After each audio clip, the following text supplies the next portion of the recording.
How to blur background in Zoom is a simple process that can enhance your video conferencing experience by making you the focus of attention.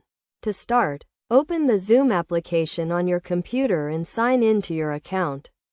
First, click on your profile picture at the top right corner of the screen. Then select Settings from the drop-down menu.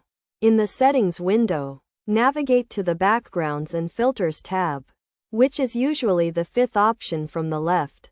Here, you will see the Virtual Backgrounds section where you can choose from various backgrounds or upload your own. To blur your background, click on the plus icon next to the Choose Virtual Background option. Then select Blur from the menu. You can also apply the blur effect during a meeting by clicking on the arrow next to the Stop Video button at the bottom of the screen.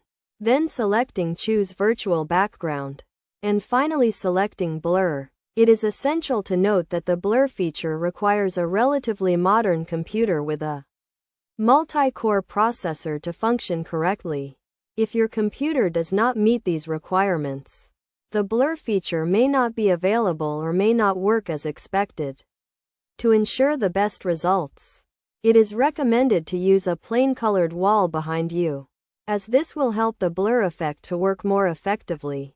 Additionally, make sure you have adequate lighting in the room to avoid any shadows or silhouettes that may affect the blur effect. By following these simple steps, you can blur your background in Zoom and make your video conferencing experience more professional and engaging. This feature is particularly useful for people who work from home or have a cluttered background, as it helps to maintain focus on the speaker and minimize distractions.